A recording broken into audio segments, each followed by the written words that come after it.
मीरा इस शब्द को हर घड़ी पढ़ा करती थी। जब जब इस शब्द का भाव उसके जीवन के साथ जुड़ता था, माता पिता और ससुराल वाले भक्ति छोड़ने के लिए उसको कहते थे। वह साधु भेष को त्याग कर मंदिर में अर्थात राजभवन में ही पूजा करती रहे। देवदासियों के जैसे मंदिर में लोगों के सामने नाच ना करे, इस तरह राजपूत शान को कलंक लगता है। उनकी समझ ऐसी थी, पर मीरा उनकी कोई परवाह ना करती। वह इस शब्द को पढ़कर सुना छोड़ दी। इसका भावार्थ है, क्या हो जाएगा अगर इस तन के टुकड़े टुकड़े हो जाएं। हे प्रभु, तुम्हारा प्यार नहीं जाना चाहिए। जान का डर नहीं, डर तो ये है कि आपका प्यार ना जाए। यही आपके भक्त को डर रहता है। आपके चरण कमलों में मन जुड़ गया है, भंवरा बनकर भक्ति का रस ले रहा है।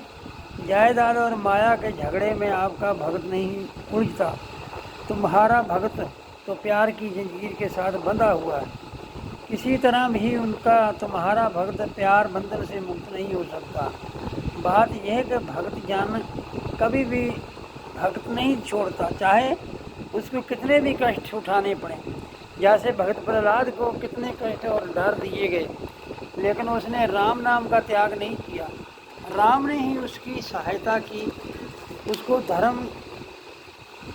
उसको गर्मथम से भी बचा लिया।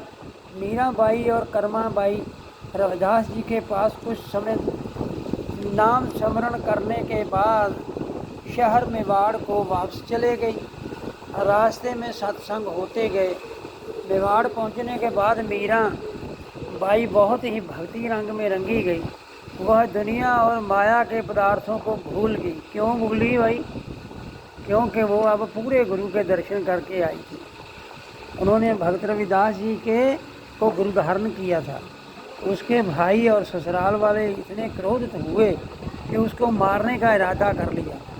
एक दिन हालात यहाँ तक पहुँच गए कि मीरा की माँ भी उसकी दुश्मन बन गई। माँ कभी भी संतान को नहीं मारती, लेकिन मेवाड़ के शाही घराने ने उसको इतना मजबूर किया कि उसने विष का प्याला भरा और मीरा को बुलाकर कहा, मीरा ये उठाओ और पी जाओ।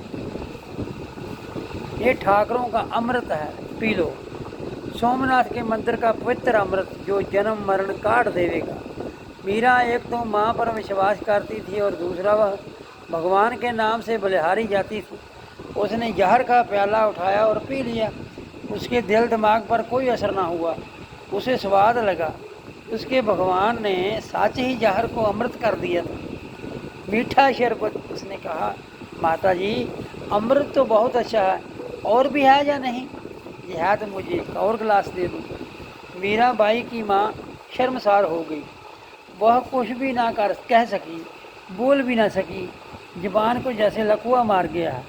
उसको शक पड़ा कि मीरा को पता चल गया है, इसलिए वह कह रही है।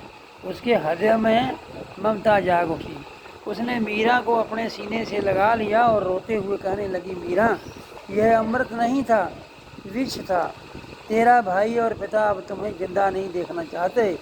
उनके कहने पर भी ही मैंने तुझे विष दे दिया है। मीराबाई, किस लिए माँ? मुझे पिता और भाई मारना चाहते हैं।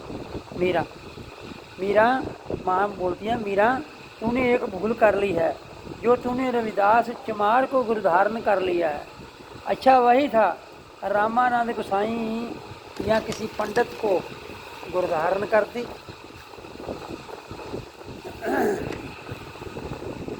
ये क्या किया तूने? मीराबाई बोलती है, माता जी प्रभु की दुनिया में सभी उसके बेटे हैं। सभी मनुष्य उसी के बनाए हुए हैं। कृत कर्म करके कोई माया करके बड़ा है और कोई छोटा। आत्मा और खून भी सभी का एक जैसा ही है। भगवान को कोई बुरी कृत नहीं, नेक कर्म है। माता जी मैं मरी नहीं, विष तो अमृत बन गया। मेरा प्रभु ही रखवाला है। माँ रोती रही। उसको पुत्री के साथ प्यार था, पर मीराबाई का खतरा नहीं टला। एक दिन कर्माबाई ने कहा, हो सकता है बात बढ़ जाए, गुरु रविदास जी को बुलाया जाए। उनके आने से हालात ठीक हो जाएंगे। बाहर बहुत चर्चा चल रही है। यह सुनकर मीरा हंस पड़ी और प्रभु के भजन गाने लगी। जरूर बुला लो, किसी को भेज दो, अगर आ जाएं तो मैं खुद जाती हूँ कर्माबाई को तरसा।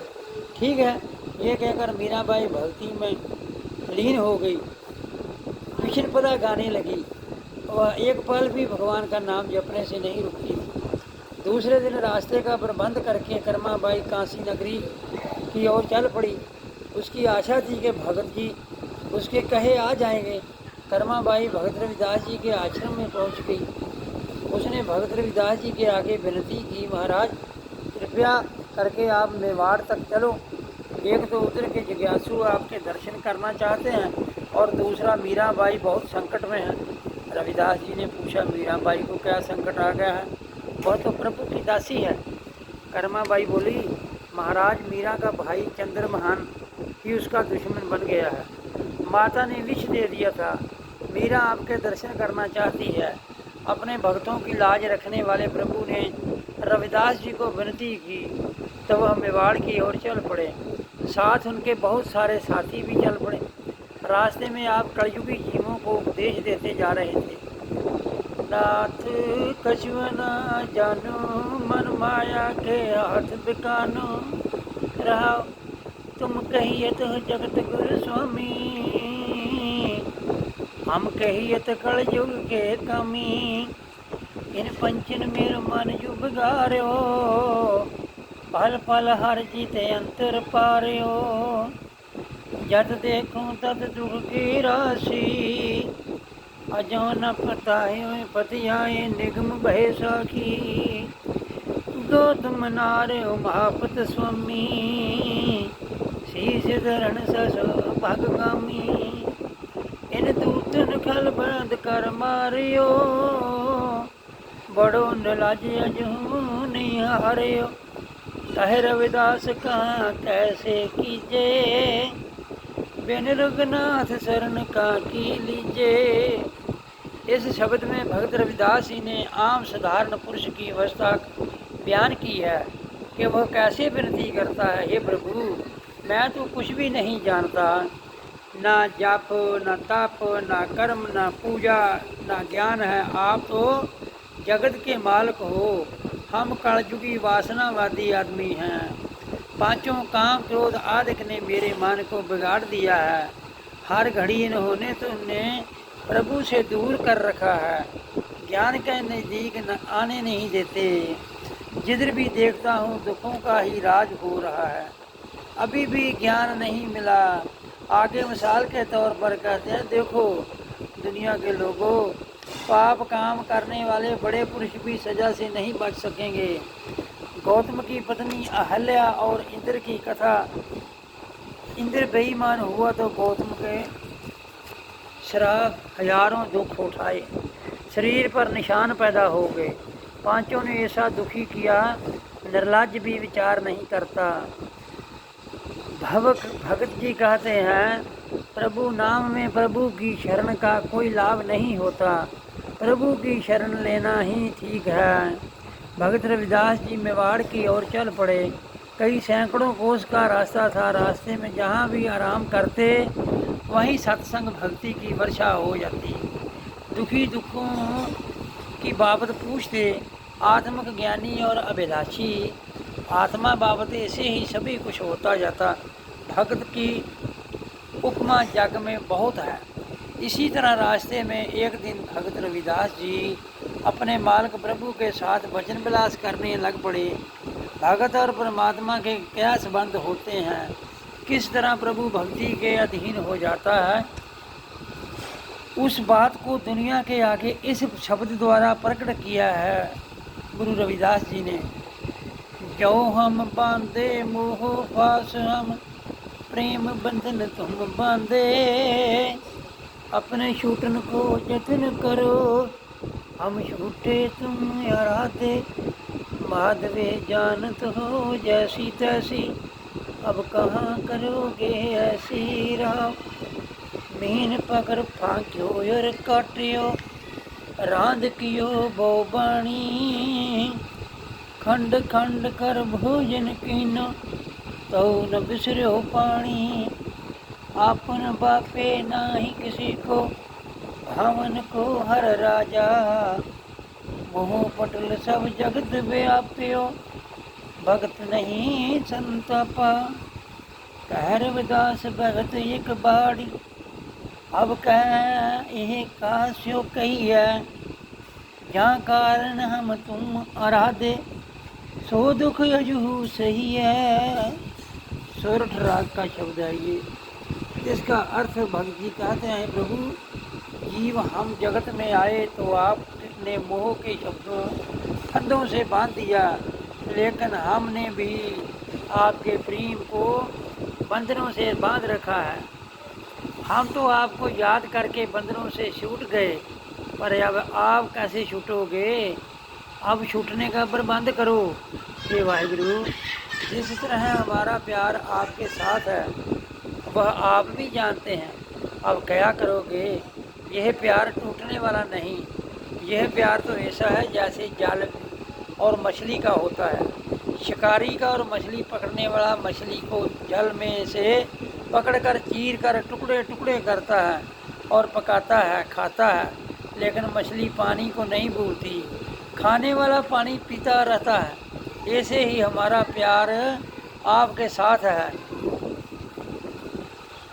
हे वाहिगुरु, आप खास किसी के नहीं हैं। जैसे हिंदू ब्राह्मण कहता था कि भक्ति का अधिकार केवल ब्राह्मण का कुछ कोई है, नीवी जाति के कोई आदमी भक्ति ही नहीं कर सकता। रविदास जी कहते हैं कि आप किसी के नहीं हैं, आप किसी के स्पेशल नहीं हैं, और हर एक को भक्ति करने का अधिकार आपने दिया है। सारी दुनिया ऐसे ही मोह जाल के रूप में पर्दे के पीछे ढकी हुई है, उसको ज्ञान नहीं होता, लेकिन भक्तों को दुख नहीं व्यापता। हे वाहिगुरु, आपकी भक्ति ही हमें बढ़ती हुई दिखाई देती है। हमने आपको याद करने के लिए अनेकों कष्ट उठाए और उठा रहे हैं। ऐसा आपका प्यार है। हे दाता, मेहर करते रहो, जिस तरह जीवों का कल्याण हो, मोह का पर्दा दूर करो। यह मोह रूप बंधन और पर्दा दुखों का घर है। एक जिज्ञासु के साथ एक अमीर आया, वह किसी कारण डरने लग पड़ा। उसने बहुत प्रकार के इलाज किए, लेकिन उसका डर दूर नहीं होता था। महापुरुषों के मेल करके उसको ज्ञान हुआ कि जन्म मरण है तो जीव कष्ट सहारता है। भगत जी का डेरा रास्ते में था कि अमीर आदमी ने भगत जी के आगे विनती की कि जन्म मरण का दुख कैसे दूर हो। त्रैकालदर्शी भगत जी उसके मन की भावना को जांच गए तो उन्होंने वाणी के द्वारा उपदेश दिया। दुर्लभ जन्म पुण्य फल पायो, बिरथा जात अब बेकै, राजे इंद्र समसर ग्रह आसन, बिन हर भक्त कहो के लेख, ना विचार्यो राजा राम को रस, यह असन रस बिसर जाही रहा, जान अजान भयो हम पा बाबर, सोच असोच दिवस जाही, इंद्री सबल निबल विवेक बुध, परमार्थ प्रवेश नाही, चाहियत आन अचरियत अनकश, समझ न परे अपर मैया माया, समझ न परे अपर माया, कह रविदास उदास दास मत, पर हर कोप करो जी दया। सोरठ रविदास जी। आगे की दूसरी वीडियो में साथ मिलेगी। वाहिगुरु जी का खालसा, वाहिगुरु जी की फतेह।